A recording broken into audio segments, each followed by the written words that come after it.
Halo semuanya, saya Abdul Alim. Pada video kali ini kita akan membuat CRUD REST API, tapi bagian create-nya saja dulu. Langkahnya kita akan membuat routing-nya, lalu kita akan buat function create-nya. Ya, mungkin cukup sederhana, tapi kita coba lihat ya. Nah, jadi di sini kita akan bikin route-nya. Untuk route-nya sendiri kita akan ngikutin express router ya. Jadi kita bikin express router. Nah, biasanya sih ini kita bikin folder lagi ya. Jadi kita bikin folder route aja di luar ya. Router atau router aja lah nggak apa-apa ya. Lalu di sini kita akan bikin file name.js atau routes aja pakai SD. Routes. Nah, gini ya. Lalu sini ya, di sini saya akan ngikutin express router di sini. Nah, sip.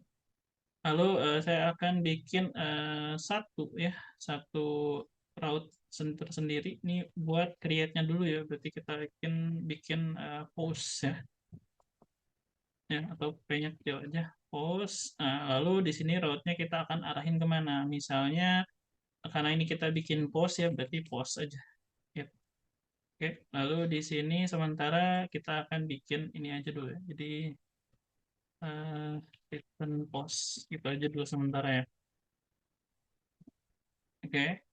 Lalu di sini di bagian eh, utamanya ya. Jadi untuk yang info dan lain sebagainya ini bisa teman-teman lempar juga. Jadi yang ini saya akan pindahkan semuanya ke router sini ya.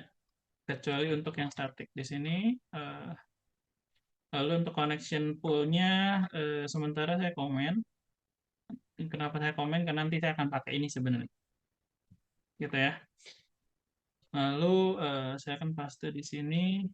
Penggunaan route-route yang sebelumnya pakai app semuanya itu kita bisa ganti. Untuk fungsinya sendiri, kayaknya saya tarik dulu ke atas. Nah, itu ya.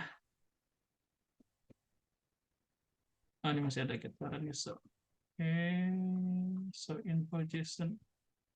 Oke, lalu di sini kita akan ganti dia jadi router semua. Router.get, router.apa, apa. Kayak gitu ya.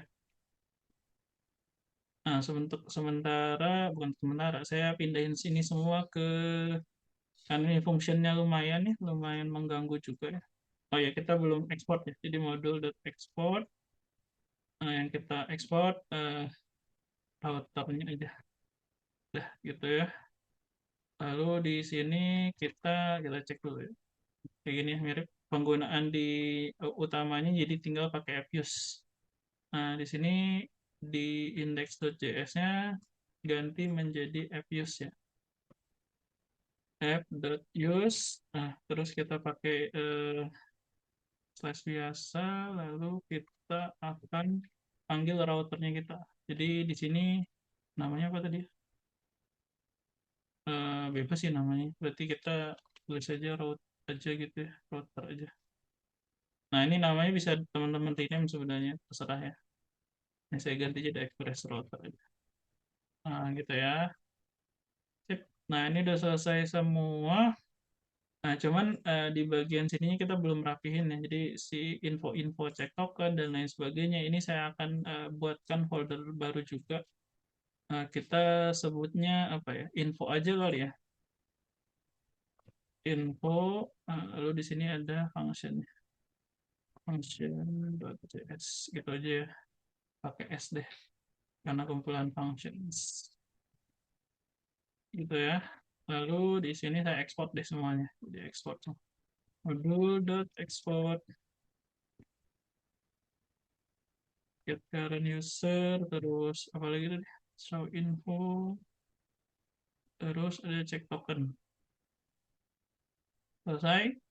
Nah, di sininya kan jadi enak ya, jadi kita tinggal ketik dua kali, ketik dua klik ulang, ketik ulang lagi, dia akan manggil ini saya tanpa instalasi apapun ya teman-teman ya. Ya, jadi setidaknya ini tidak terganggu ya. Eh, pada apa function-function pada video tutorial sebelumnya tidak terganggu. Oke, ini sudah router sudah ya, sudah aman. Kita pastikan routernya jalan dulu. Oke, kita akan pastikan dulu dia aman ya. Berarti di sini kan kita manggilnya di HTTP eh, ini ya, localhost 3000 host gitu ya. Kita akan cut ya isinya, new request, terus kita akan paste, kita akan send ya. Jadi kita post, send. Oke, ini udah berhasil ya teman-teman. Jadi kalau teman-teman lihat, kita udah ada postnya ya. Tuh, udah berhasil. Berarti ini tandanya routernya sudah berjalan dengan baik. Lalu langkah berikutnya apa? Jadi langkah berikutnya adalah teman-teman cukup buat sebuah function ya. Jadi kalau kita cek tadi kita bikin route-nya, lalu kita belum bikin function create-nya. Untuk function sendiri kita bikinnya di mana? Jadi kita akan pakai model MVC, model controllers gitu ya. Di sini kita akan bikin controller buat pause-nya ya. Di sini akan kita bikin folder baru, controllers gitu ya. Lalu kita akan bikin post controller. Post controller. CS. Oke, langkah berikutnya kita akan copy paste connection pool di sini.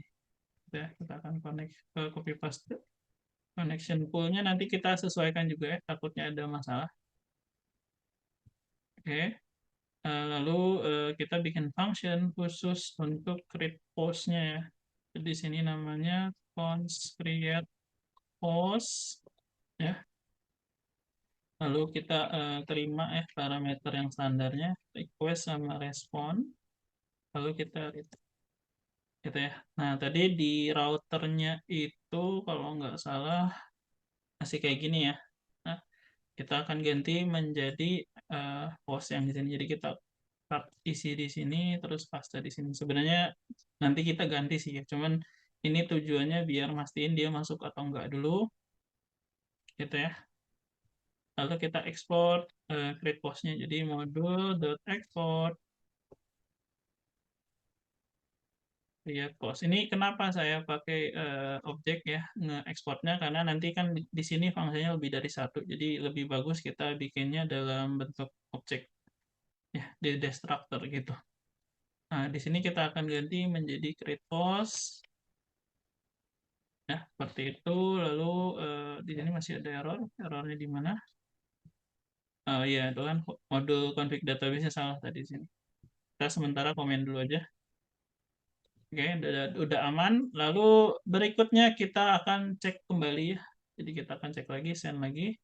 Nah, ini sudah tidak ada masalah, artinya fungsinya sudah jalan. Baru kita akan bikin connection pool-nya. Nah, connection pool-nya kita sekalian benerin. Nah, di sini kan dia isinya di config ya. Kita coba cek dulu sekarang lokasinya di mana. Nah, config dia ternyata loncat satu folder, lalu dia akan ke database JS-nya. Nah, kayak gitu. Lalu di sini kita akan pakai deh query-nya. Jadi kita akan persis pakai fungsi yang di sini ya, connection pool query. Nah, ini bukan select bintang, tapi ini kita ganti ya. Nah, untuk query-nya sendiri ini kalau misalnya teman-teman takutnya bingung ya kepanjangan di situ ya, teman-teman bisa bikin namanya variable query text. Ini tujuannya biar query-nya bisa diedit-edit aja sih. Kita ganti ya insert into post. Lalu kita isi dengan kolomnya masing-masing ya. Berarti dia isi title, terus ada konten ya tadi ya. Lalu rated ad, updated ad-nya tadi kan udah otomatis ya, default ya kebetulan. Ini juga tergantung teman-teman bikin tabelnya seperti apa. Kalau dia udah ada defaultnya, jadi teman-teman nggak usah khawatir untuk ngisi rated ad sama updated ad-nya juga gitu ya. Oke, lalu kita isi values. Nah, values-nya dapat dari mana? Ini kita ganti dengan backtick ya. Nah, dapatnya dari request. Nah, request-nya kita dapat dari request body. Nah, ini kita bisa ada struktur isinya ya, teman-teman. Jadi title sama content. Rect dot body. Gitu ya. Nah, di sini values-nya kita bisa isi dengan title. Nah, jangan lupa karena ini string, berarti tetap harus diapit sama kutip ya. Kutip 1 aja biar aman. Lalu kita isi dengan konten. ya untuk nilai keduanya, value kedua. Oke, ini query text-nya sudah aman, kita masukin query text-nya di sini. Nah, lalu ini kayaknya fungsinya saya bikin jadi arrow function biar lebih enak dibaca aja. Lalu field-nya nggak saya ambil responnya aja atau result-nya aja. Nah, untuk result sebenarnya ini nggak keluar sih ya. Jadi teman-teman bisa kasih kayak gini aja. Jadi kalau ada error, teman-teman kasih handle-nya adalah eh, respon status 500. Jadi ini cara ngebalikin respon status di Express. Lalu teman-teman bisa mengeluarkan nilainya JSON. Jadi kalau REST API itu kan bentuknya JSON ya. Nah, untuk JSON sendiri di Java, maksud saya di Express ya, dia itu bisa langsung pakai function JSON gitu ya. Lalu pastikan juga di Express body-nya udah dibikin. Nah, kita coba cek dulu di index. Udah ada Express JSON juga di sini untuk nerima body JSON. Kalau untuk nge-return sih nggak harus ya. Nah, lalu kita akan kembalikan errornya. Jadi cukup kayak gini aja. Nah, kalau dia berhasil, kita cukup kasih res.status. Nah, ini kita kasih return nih, biar berhenti. Nggak usah status sih, langsung JSON aja. Nah, kita kasih info misalnya post was successfully. Nah, untuk ngecek ini berhasil atau enggaknya, nanti kita ceknya di database, sorry, di MySQL-nya langsung, cek ya, cek di database-nya juga udah nyala, udah ada isinya atau belum gitu.